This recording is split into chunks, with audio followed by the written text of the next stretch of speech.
बौद्ध धर्म का प्रादुर्भाव हुआ था। महात्मा बुद्ध राजा शुद्धोधन के बेटे थे, इकलौते पुत्र थे। संसार की दशा दुर्दशा को देखकर उनके मन में वैराग्य पैदा हुआ। गुरु सेवा, जन बंदगी, सत्संगत, वैराग, ये चारों जब ही मिले तब जानो बढ़ पा।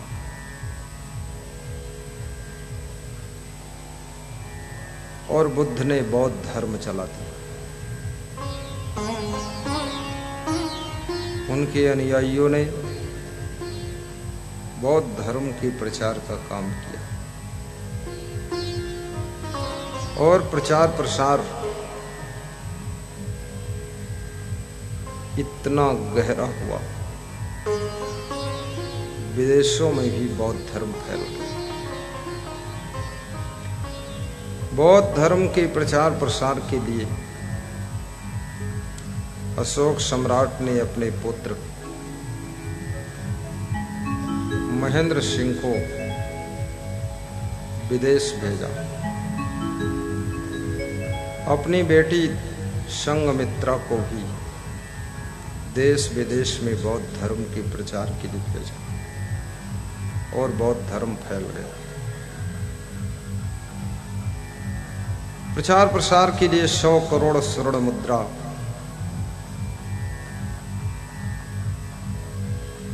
अनाथ पिंडक नाम के भक्त ने दान दिया। 100 करोड़ स्वर्ण मुद्रा अशोक सम्राट ने भी दान दिया।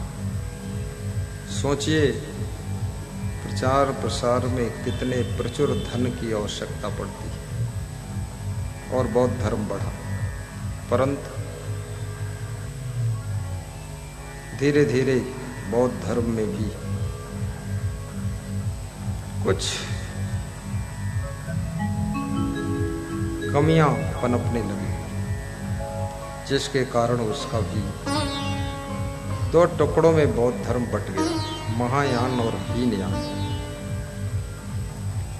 जब कोई नए धर्म का जन्म होता तो पुराना धर्म भी कमजोर होने लग जाता है, क्योंकि लोग तो उतने ही हैं। हिंदू धर्म से बहुत से लोग बौद्ध धर्म में कन्वर्ट होने लगे। धीरे धीरे बौद्ध धर्म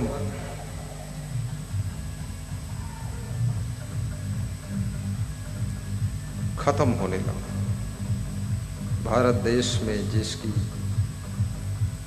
संख्या बहुत कम हो गई और धीरे धीरे विदेशों में भी कम हो गई, क्योंकि जिस धर्म के प्रचारक कम हो जाते हैं या कमजोर हो जाते हैं, अब ये सभी जितने भी धर्म हैं, हिंदू धर्म से ही निकला हुआ बौद्ध धर्म है, हिंदू धर्म से ही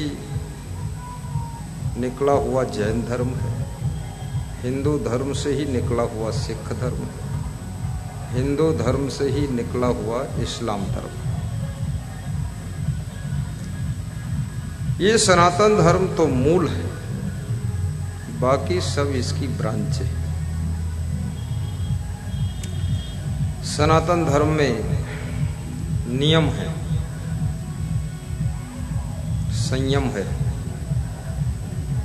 अनुशासन है, मर्यादा है और सनातन धर्म मूल धर्म है। लेकिन जब सनातन धर्म के टुकड़े होने लगे, याद रखना, जैसे बीच में कबीर का अवतार हुआ तो कबीर ने कोई अपना पर्सनल धर्म नहीं चलाया, ये बहुत अच्छा हुआ। कबीर का एक पंथ बना, जो कबीर के विचारों पर चलने लगे वे कबीरपंथी कहलाई गई। और जैसे रामानंदी पंथ, वैष्णव पंथ,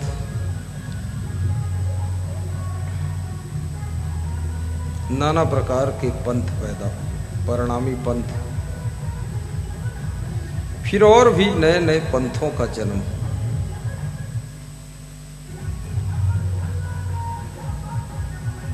लेकिन मुझे लगता है मूल वे सब सनातन ही है, हिंदू ही। नागौर में आकर के मुझे एक बात बहुत अच्छी लगी, यहाँ के जो संत हैं समता सिद्धांत का पालन करते हैं और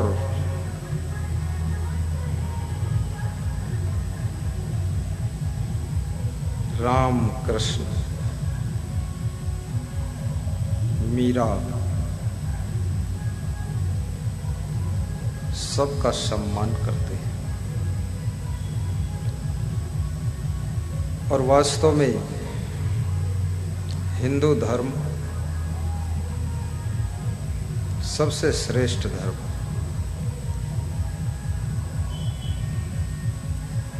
इस धर्म के नियम बहुत अच्छे हैं, गृहस्थ आश्रम में भी बहुत अच्छे नियम। मर्यादा का धर्म है सनातन धर्म और बहुत पवित्र धर्म है।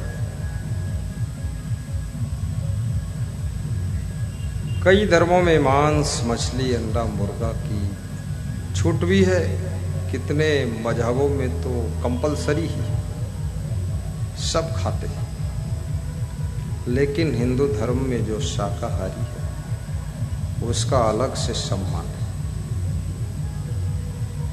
राजस्थान भारत के सभी प्रदेशों में सबसे अधिक शाकाहारी प्रदेश है और बिहार सबसे अधिक मांसाहारी है। राजस्थान में अभी भी मर्यादा है, राजस्थान में अभी भी बहुत ज्यादा भक्ति है। मीराबाई राजस्थान में हुई है, मेड़ता में, और मीराबाई कोई साधारण महिला नहीं। अभी पूज्य श्री राम प्रसाद साहब बता रहे थे कि सती, सूर और संत, ये तीनों से प्रभावित ये मारवाड़ मेवाड़ क्षेत्र है। यहां नारियों में सतीत्व है और पुरुषों में शूरवीरता है और संतों में संतत्व है। तत्व शब्द बड़ा महत्वपूर्ण है।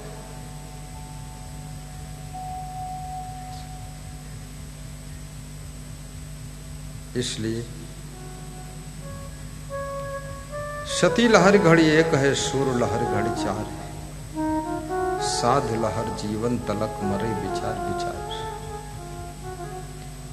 कोई सती स्त्री है, अपने पति के लाश के साथ में दफन हो जाती है। 1 घंटे उसके अंदर जोश आ गया, लहर आ गई, चिता पर बैठ गई, अपने पति के साथ जल जाती है। उसका सती धर्म पूर्ण मान लिया जाता है। लेकिन सूरवीर कोई योद्धा है तो जब तक युद्ध चलेगा तब तक उसको सूर नहीं कहते। युद्ध जीत ले तो सूरवीर है, या युद्ध में शहीद हो जाए तो सूरवीर है।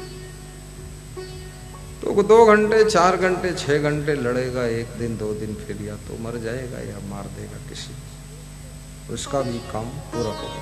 लेकिन साधु लहर जीवन तलक, साधु के लिए पूरी जिंदगी भर के लिए कसौटी है, चुनौती है। क्योंकि साधु का संग्राम मन इंद्रियों से संग्राम है, बाहर की लड़ाई नहीं है, मन और इंद्रियों की लड़ाई है। मन को जीतना है, इंद्रियों को बस में करना है। साधु होने में सुख है, साधु जीवन में सुख है, लेकिन मन और इंद्रियों को बस में करने में बहुत बड़ी चुनौती है। इसलिए लोग साधु नहीं बनते। जानते सब लोग हैं साधु जीवन में झंझट कम है, लेकिन मन को संभालना बहुत खतरा है, क्योंकि ई मन चंचल ई मन चोर, ई मन शुद्ध ठगहार, मन मन करते सुर नर मुन जाड़े, मन के लक्ष्य द्वार। मन को निकल भागने के लिए लाखों द्वार है। कबीर साहब कहते हैं कि ये मन बड़ा चंचल है, बुढ़ापे में भी चंचलता करता है, और किसके मन में क्या हो रहा है दूसरे लोग पूरा पूरा जान भी नहीं पाते। सब बैठे हैं, लग रहा है बड़े दिव्य मूर्ति है, और मन में कबूतर उड़ रहे हैं, मन में गड़बड़ हो रहा है।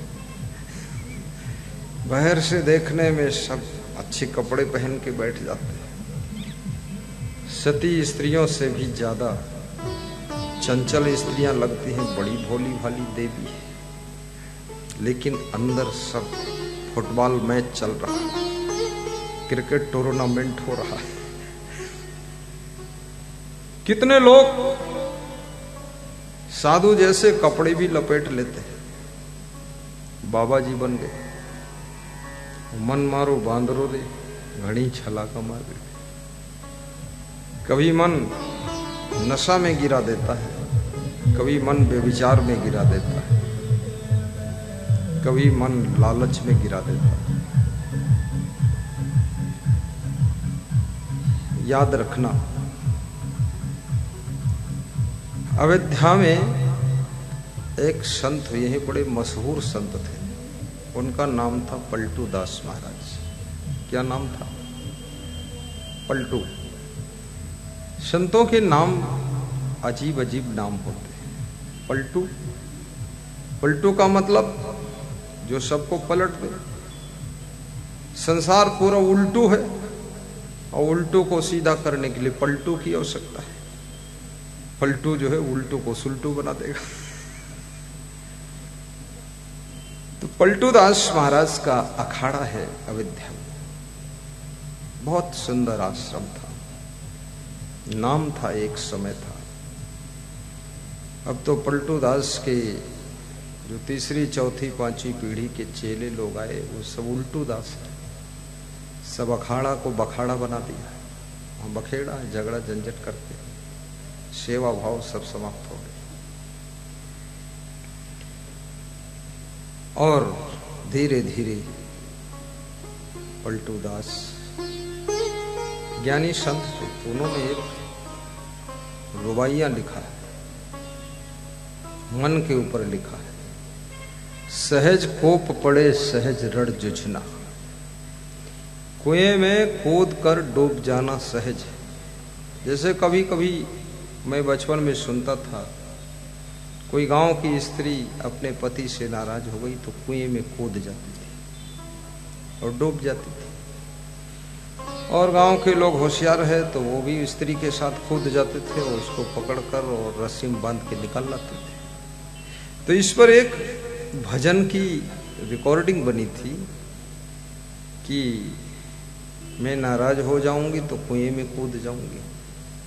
तो पीछे से उसका पति गाता था कि तू कुएं में गिर जाएगी तो मैं रस्सी से खिंचवाऊंगा। तो फिर वो स्त्री बोलती थी तू रस्सी से खिंचवाएगा तो मैं पेड़ पे चढ़ जाऊंगा। तो पीछे से पति गाता था तू पेड़ पे चढ़ जाएगी मैं आरा से कटवाऊंगा। तो फिर स्त्री बोलती थी मैं रूठ जाऊंगी तो गोबर खा लूंगी। पति बोलता था मैं रसगुल्ला लेकर आ जाऊंगा। ऐसी मूर्खता की बातें। मैं छोटा था तो ये रिकॉर्डिंग बजती थी, वो तावा वाली कैसेट होती थी घूमती रहती। लेकिन ये तो मैं सुनता था, पर एक स्त्री गांव की कुआं में कूद गई वास्तव में।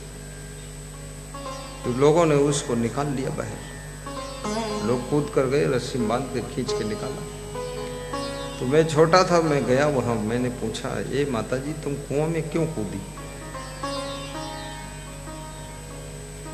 क्यों कूदी? तो उसने कहा मेरा पति दूसरी औरत में फंस गया इसलिए मैं कूद गई। तो मैंने कहा वो फंस गया तो तू क्यों कूदी? उसको कूदना चाहिए, तेरे कूदने क्या जरूरत? बोले मैं उसके कारण दुखी हूं।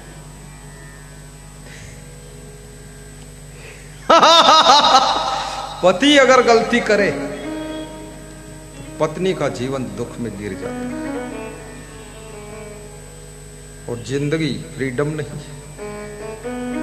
फ्रीडम लाइफ नहीं, ज्वाइंट लाइफ है। अभी यहां पीछे ढोल बज रही थी, बैंड बाजा, डम डम डम डम। उनसे हमसे क्या लेना देना, वो लोग अपना बाजा बजा रहे हैं। लेकिन फिर भी यहां श्रोताओं को डिस्टर्ब हो रहा है, क्योंकि मेरी आवाज स्पष्ट नहीं सुन पा रहे। तो जिनको पद्म विभूषित किया गया है वो सोच रहे थे ये कैसे बंद होगा, ये ढोल ने तो धमाका कर दिया। धीरे धीरे बंद हो गया। प्रयास किया लोगों ने। अब विचार करो, वो सड़क पर अपनी ढोल बजा रहा है और यहां हमारा आपका सत्संग बिगड़ रहा है। जिंदगी स्वतंत्र कहा है, उनसे भी जिंदगी जुड़ी है।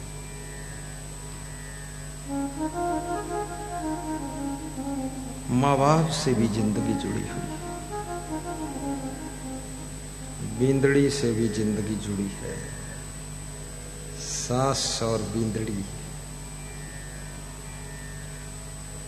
सासू अगर गलती करती है बींदड़ी को भोगना पड़ता है। पिताजी शराब पीते हैं। अभी एक भक्त बता रहा था मेरे घर पे 150 बीघे जमीन थी और सब बेचकर शराब पी लिया, अब 3 बीघे बची है। तो मैंने कहा फिर तुम क्या करते थे? बोले 3 बीघे हम बेचकर पी जाते अगर आप न मिलते। और वो बाप तो नालायक और बेटा महानालायक। याद रखना, प्रवचन की जरूरत तो बहुत देर के बाद है।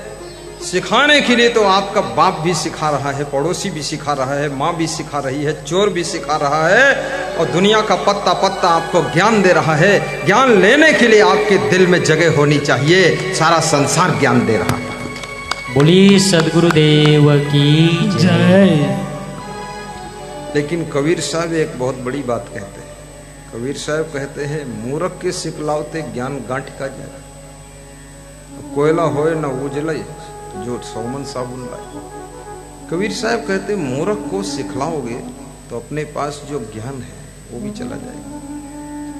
कमाल है। तो मूर्ख का क्या होगा?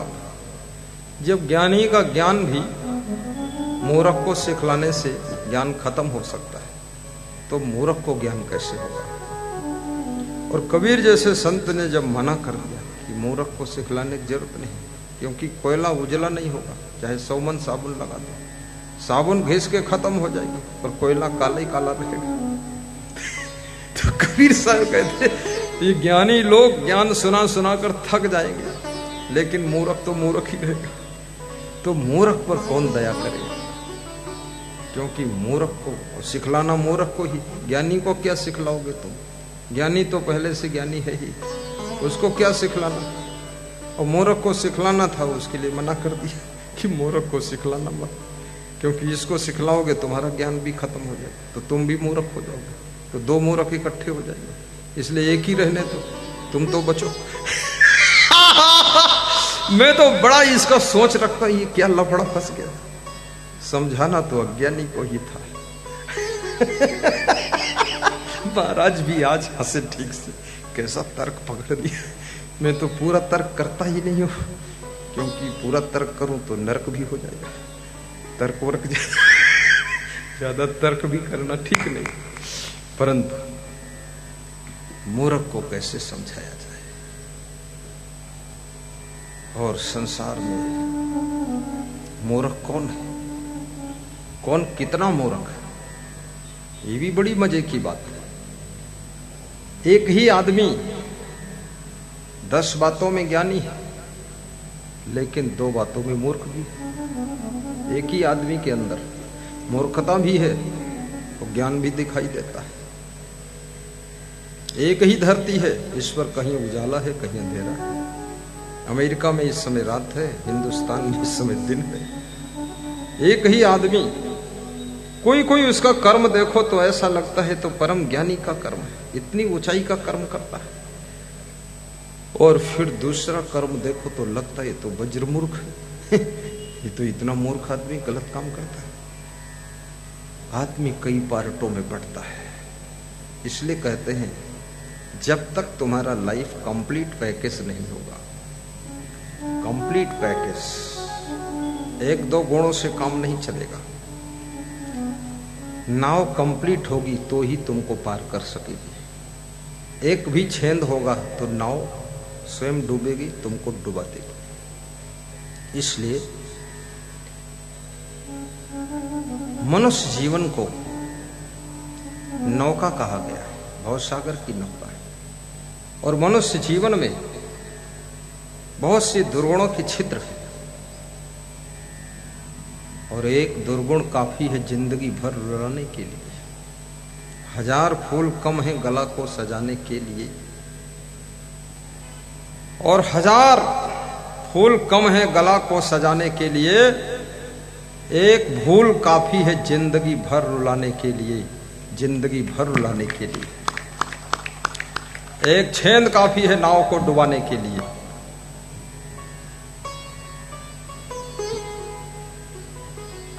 समस्याओं के बीच में ही समाधान छिपा होता है।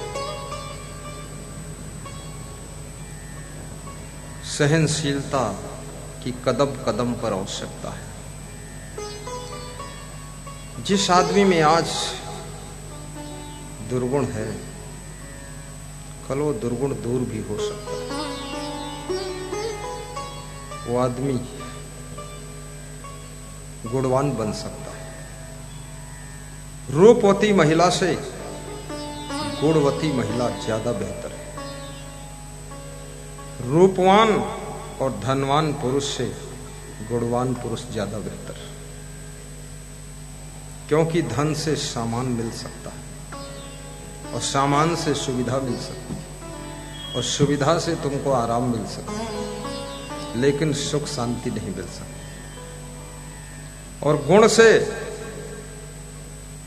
याद रखना, गुण से आपको सम्मान मिल सकता है, और गुण से आपको सुख शांति मिलती है। और गुण के ग्राहक सहस्र नर, बिन गुण लहाई न कोई। जैसे कागा कोकिला शब्द सुने सबको। धनवान बनने में सर का पसीना पैरों तक बहाना पड़ेगा, लेकिन गुणवान बनने में कोई कसरत की जरूरत नहीं। आराम से गरीब भी गुणवान बन सकता है, अमीर भी गुणवान बन सकता है। और सुख वही पाएगा जो गुणवान होगा, और दुखी वही रहेगा जो दुर्गुणी होगा। और याद रखना, इसके लिए धनवान और निर्धन से कोई रिश्ता ही नहीं है। इसलिए गुणवान बनो और सारा सुख लूट लो।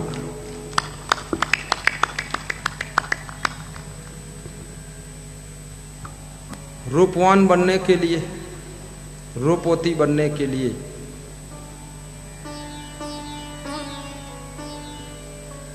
दुकानें खुला है,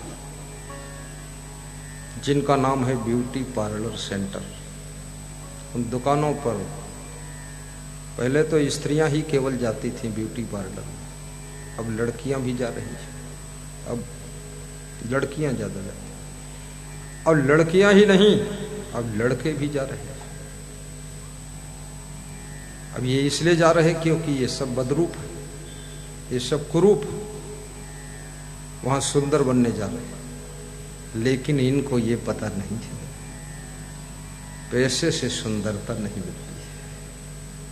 कोयल काले रंग की है, कभी ब्यूटी पार्लर में जाती नहीं है, लेकिन मधुर वाणी का गुण कोयल को सबका प्रिय बना देता है। कोयल आपके द्वार पर लगे हुए पेड़ की डाल पर बैठकर बोलती है तो उसके पीछे तुम बोलते, और जब कौवा बोलता है तो तुम पत्थर उठाकर मार देते हो। हालांकि कोयल को तुमसे कोई मतलब नहीं, वो तुम्हारे लिए बोलती भी नहीं, तुमको वो समझती भी नहीं कि ये खुश होंगे कि नहीं खुश होंगे, वो अपनी मस्ती में बोलती। ये जितने लोग भजन गाते हैं ये अपनी मस्ती में गाते हैं, जितने लोग नाचते हैं ये भी अपनी मस्ती में नाचते हैं। एक यहाँ बाबा आए हैं, वो बाबा झमझम बजाते हैं, क्या बोलते, झमझम, करताल। वो बाबा कहाँ है करताल वाला? कहाँ लेट गया क्या? नीचे लेटा है। ढूंढो उसको, कहाँ पहुड़ा। खड़े हो, पगड़ी उतार दिया उसने। चलो करताल लेकर इधर आओ, तो आगे आ जाओ, इधर इस पर्दा के नीचे से घुस जाओ।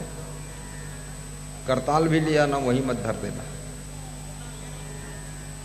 हाँ, वो जेब में ही रखता है। नीचे घुस जाओ, पर्दा के नीचे, उसी में घुस जाओ। यहाँ घुसा दो इनको। बस देखो, निकाल लिया रिवॉल्वर उसने अपना।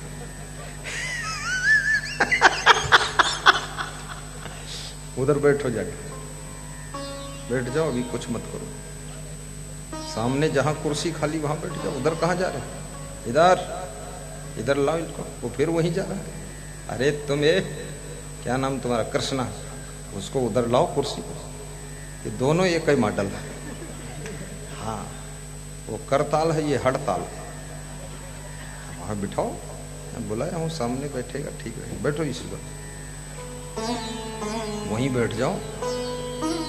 बस थोड़ा बजा के दिखा दो, ऐसे बजाओ। हाँ बजाओ, खड़े होकर, खड़े खड़े, उभा थे जाओ। ये देखो, ये बात। वो नचाने वाला गीत हम गा नहीं पाते। हाँ, हम डांस वांस वाला गा ही नहीं पाते। बहुत जगह लोग कहते हैं थोड़ा डांस करा दो। हमने कहा ना तो डांस वाला गा पाता हूँ, ना डांस कभी किया हूँ। अब जिसको मस्ती आए अपना डांस करे। तो इनको मस्ती आती तब ये गाते हैं, तब ये करताल बजाते हैं और झूमने लग जाते हैं। तो कोयल अपनी मस्ती में बोलती है, उसको आपसे कुछ लेना देना नहीं। लेकिन मनुष्य एक ऐसा प्राणी है, पशु पक्षी कीड़े मकोड़े भी, सबका कनेक्शन है, सबका रिलेशन है। चिड़िया की आवाज भी आपको डिस्टर्ब कर सकती है और चिड़िया की आवाज भी आपके मन को भा सकती है। कोयल की बोली आपके मन को भा जाती है और आप जब सुनते हैं तो उसके पीछे बोलते हैं। और जब आप बोलते हैं तो कोयल कंपटीशन पर और बोलती है। जब आप बोलना बंद ही नहीं करते हैं तो कोयल शर्मा कर चल देती है। अब फिर तुमको क्या कहकर जाती है ये नहीं पता है। हो सकता कहती हो पागल कहीं का, मेरे पीछे क्यों बोलते। और कौवा जब बोलता है तुम सुनना नहीं चाहते। कौवे का शरीर कोयल की अपेक्षा आकार में बड़ा होता है, लेकिन कौवे की बोली कड़वी होती है और कोयल की बोली मीठी होती है। मीठी वाणी सबको पसंद है। एक बार कोयल ने कौवा से पूछा, चाचा, कोयल कौवा को चाचा कहती थी, चाचा जी, लोगों की घरों की छत की मुंडेरी पर बैठ करके आप बोलते नहीं हैं, क्या बात है।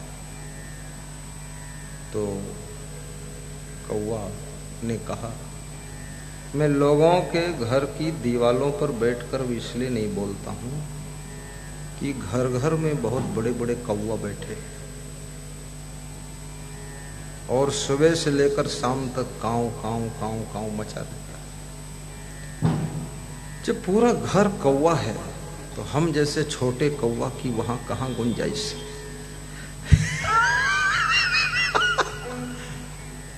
और वास्तव में कितने घरों में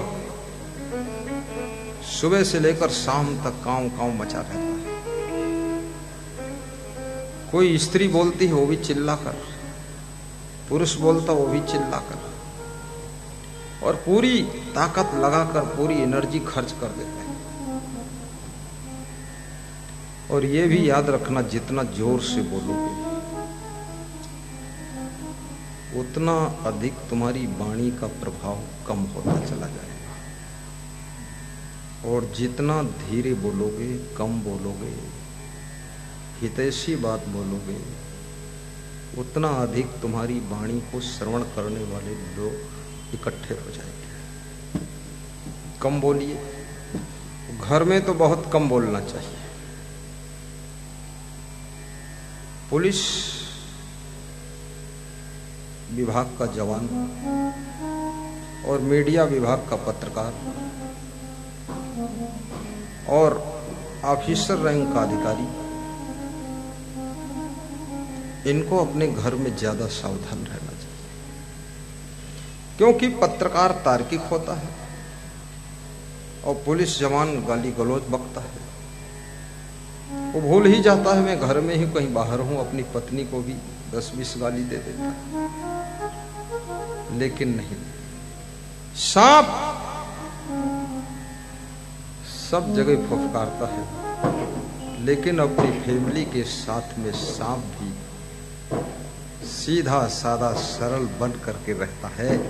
याद रखना, सांप भी अपनी फैमिली के साथ सिंपल होकर गुजारा करता है। आप भी सांप से तो अच्छे हो, फैमिली के साथ में नॉर्मल होकर के गुजारा कीजिए। वहां फुफकार को बंद कर दीजिए, अन्यथा आपकी फैमिली में जहर पैदा हो जाएगा।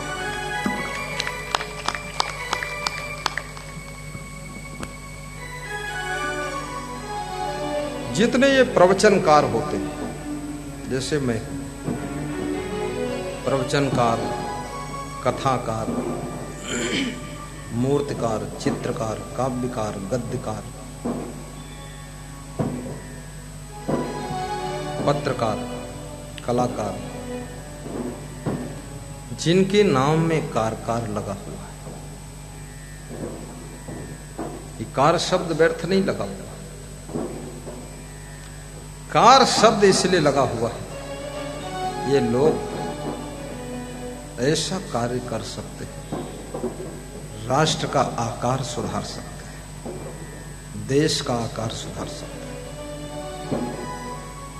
नर नारियों के जिंदगी का आकार सुधार सकते हैं। चित्रकार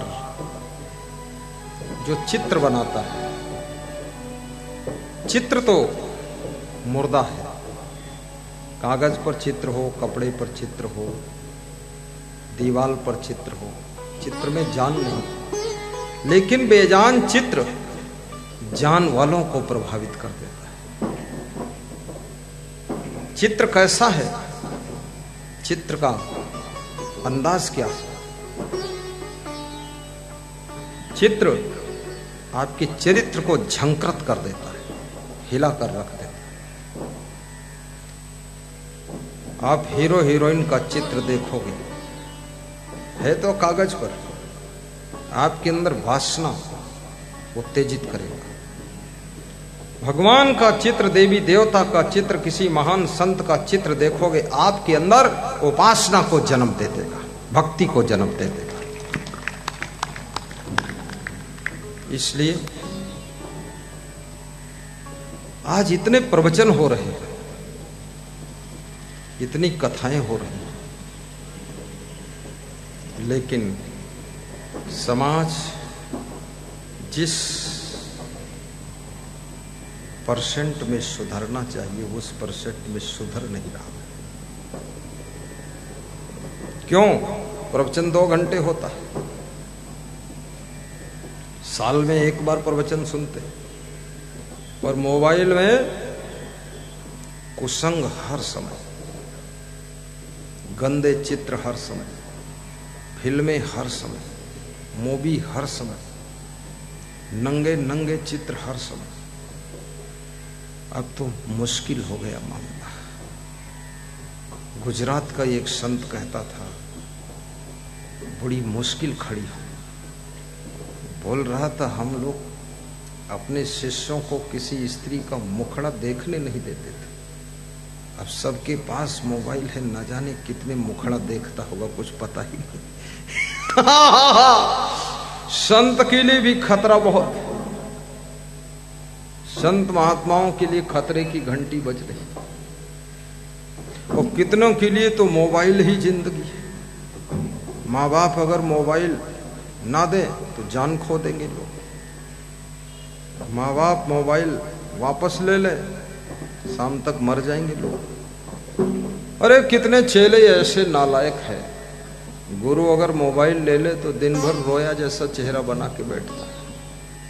अब रोया, अब रोया, अब रोया, मुंह फुला के रखता, गल फुलो रहा हूं। नहीं, नहीं, दुनिया की कोई वस्तु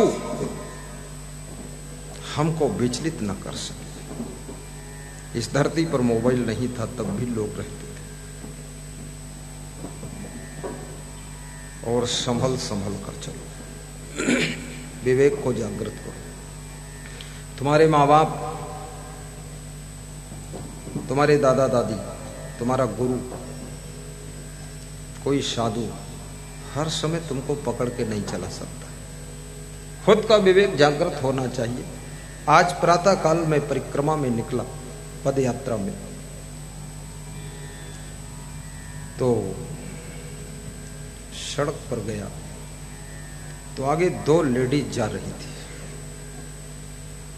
पीछे से एक लेडी जा रही थी। तो आगे वाली दोनों चिल्ला रही थी पीछे वाली को, दौड़ के आगे आ जा हमारे साथ। उनको लगा ये सफेद कपड़ा वाला कोई खतरनाक व्यक्ति है, क्या है, जिंद बाबा है कि भूत प्रेत है। तो हम एक दीवार के पास रुक गए, पीछे वाली लेडीज भी निकल गई, फिर वहां मैं खड़ा रहा। हम 5-6 लोग थे, वो दूर चली गई, तो बार बार वो मुड़ के देखती थी। तो मेरे मन में क्या हो रहा था, मेरे मन में हो रहा था, अगर मैं इनके पीछे चलूं तो देखने वालों को होगा महात्मा होकर इनके पीछे क्यों जा रहे, और फिर एक लेडीज मेरे पीछे है, वो पीछे चले तो कोई सोचेगा दोनों बीच में क्यों जा रहा है, ये बाबा होगा। तो मैं रुक गया, दोनों आगे हो गए सब। जब बहुत दूर चली गई माताएं, अब देखिए मेरा गुरु तो साथ में नहीं है, लेकिन विवेक जागृत गुरु ने किया। थोड़ा आगे बढ़े हम। अब उन लेडीजों को डर लग रहा था या क्या हो रहा था, या पहचानती थी कि वही महात्मा जो प्रवचन सुनाता है, मुझे नहीं पता। आगे एक नील गाय खड़ी थी, अभी भी वो खड़ी है सुबह से, पता नहीं वहां क्या कर रही। तो उसको देखा मैंने, तो फिर मेरा विवेक बोला पशु है, पड़ोस जाओ, उसके मन में डिस्टर्ब हो जाए, अपना सिर मार दे तो सींग लग जाए। तो उससे भी 200 फीट दूर से ही वापस लौट गए।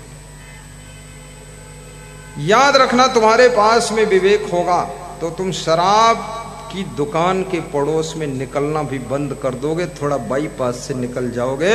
और विवेक नहीं होगा तो खाम खाम मदिरा की दुकान पर खड़े रहोगे और मंदिर में जाने का टाइम नहीं बचेगा।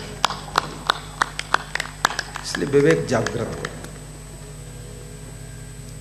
माताओं बहनों के साथ में कैसा व्यवहार करना है। और भगवान राम ने साधु संत का स्थान अपने से बड़ा स्थान बताया है कि मोते अधिक संत कर लेखे, सतुई सब मोहमय जग देखे। राम कहते हैं सातवीं भक्ति है शिवरी, मेरे समान संसार के नर नारियों को देखो। सिया राम मैं सब जग जानी, करो प्रणाम जोर जुग पानी। लेकिन अगर संत मिल जाए तो मोते अधिक संत कर लेगा। भगवान ने संतों का स्थान अपने से अधिक बताया है, और संतों का स्थान भगवान से अधिक बड़ा है। इसलिए संत को कितना संभल कर रहना चाहिए, सोचिए। संत में कोई नशा भी नहीं होना चाहिए ना। गांजा, भांग, अफीम, चरस, बीड़ी, सिगरेट पीने वाले इन व्यसनों को जो न छोड़ सके, मन बस में करना क्या जाने। छोटी सी बीड़ी नहीं छोड़ सकते हो तो इतने बड़े विषय भोगों को कैसे छोड़ो।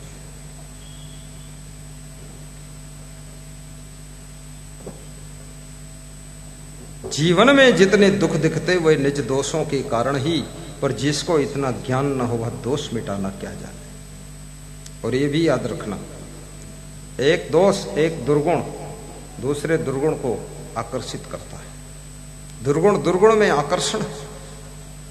जैसे आप शराब पीने लग जाओ, धीरे धीरे मांस खाने लग जाओगे, मछली फिर खाने लग जाओगे, फिर अंडा मुर्गा खाने लग जाओगे, फिर दारू के साथ तुम, कहते हैं जो व्यक्ति बोतल में गया, फिर होटल में गया, फिर टोटल में गया, बचा नहीं वो कुछ। इसलिए स्त्रियों को चाहिए कि अपने पति को ज्यादा होटल में भी मत जाने दे, क्योंकि होटल से बोतल, बोतल से टोटल, नाम का पति रहेगा, तुम्हारे काम का नहीं रहेगा। गया जम्बूद्वीपे भारत खंडे आर्यावर्ते भ्रष्टनाथ। घर में इतना सुंदर भोजन बनाइए कि होटल का स्वाद भी पीछे छूट जाना चाहिए। इतना शुद्ध बनाइए, पवित्र बनाइए, प्रेम से परोसिए। मैं लखनऊ जा रहा था, रास्ते में एक होटल पर बोर्ड लगा हुआ था, घर जैसा प्यार परोसा जाता।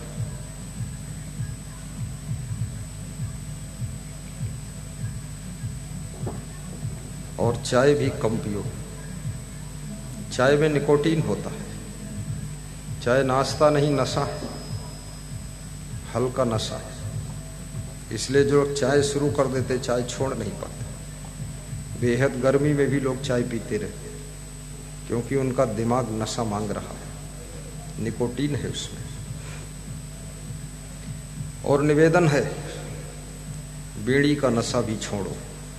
राजस्थान में बीड़ी बहुत पीते हैं लोग, और कई स्त्रियां भी दौसा जिले तरफ बहुत बीड़ी पीती हैं। कभी कोई नशा मत करो। नशा हो तो एक ही हो, सेवा का नशा हो, गौ सेवा का नशा हो, माता पिता की सेवा का नशा हो, और भक्ति का नशा हो, सत्संग का नशा हो। और ये नशा ऐसा है, सत्संग का नशा यदि चढ़ गया तो दुनिया के सभी नशा को उतार देता है। ये सत्संग का नशा, ये नशा चढ़ना चाहिए। और ये दुनिया के नशा करोगे तो दुर्दशा होगी। जितना नशा उतना दुर्दशा। अपने आप को नशा से बचाओ। और याद रखना, युग बदले, चाहे समय बदले, चाहे वैज्ञानिक युग आए, लेकिन दुख और सुख की परिभाषा नहीं बदल सकती। दुर्गुणों से दुख का जन्म होता है, सद्गुणों से सुख का जन्म होता है। मानुष तेरा गुण बड़ा, मानस ना होए काज, हाण न होते आभरण त्वचा न बाजन बाज। कबीर साहब कहते हैं कि हे मनुष्य, तेरे गुणों की महिमा है। तेरे से बड़ा शरीर तो हाथी का है, लेकिन हाथी की पूजा नहीं होती, तेरी पूजा होती है। गुणः पूजा स्थानम न च वयम न च लिंगम। गुणों की पूजा होती है, न जाति की पूजा होती है, न आयु की पूजा होती है। आयु में कोई 102 साल का है, कोई बात नहीं। सुखदेव मुनि बहुत छोटे थे। जगत गुरु शंकराचार्य 8 वर्ष की उम्र में संन्यास लिया था, और सुखदेव जी का सम्मान उनके पिता व्यास जी भी करते थे, क्योंकि सुखदेव बाल ब्रह्मचारी थे और व्यास जी बाल ब्रह्मचारी नहीं थे। इसलिए गुणों का आदर है। गुणवान बहू बनो, गुणवान पति बनो, गुणवान बेटा बनो, गुणवान पिता बनो, गुणवान माँ बनो, गुणवान गुरु बनो, गुणवान शिष्य बनो। आपका जीवन गुणों का गुलदस्ता होना चाहिए। गुणों की सुगंध उठनी चाहिए लाइफ में। जितना सुख चाहो उतना सुख प्राप्त कर लो। बड़े बड़े घरों में भी एक भी दुर्गुणी व्यक्ति है तो घर में कले कलेश छा जाता है, दुख आ जाता है। मैंने कहा था कि एक दुर्गुण दूसरे दुर्गुण को आकर्षित करता है, खींचता है। कैसे? जैसे आप ट्रेन में जा रहे हैं और आपका परिचित व्यक्ति, वो श्याम सुंदर जी स्टेशन पर आते हैं। आप उनको देखते हो, आप ट्रेन में बैठे हो, आप देखते हो ट्रेन का डिब्बा फुल है, खचाखच भरा हुआ पैसेंजर से, तो भी आप हाथ हिलाते हो, आओ आओ यहाँ जगह है, आओ बैठो बैठो। क्यों? क्योंकि आपके वो परिचित है, रिलेटिव है, और आप उनका हाथ पकड़कर खींचकर जगह नहीं थी पर उसी में जगह बनाकर उनको भी सेट कर लेते हो। ऐसे ही याद रखना, एक दुर्गुण दूसरे दुर्गुण को भी आपकी जिंदगी के भीतर प्रवेश करा देता है और आपकी जिंदगी में दूसरा दुर्गुण भी सेट हो जाता है। इसलिए दुर्गुणों को दूर कर दीजिए।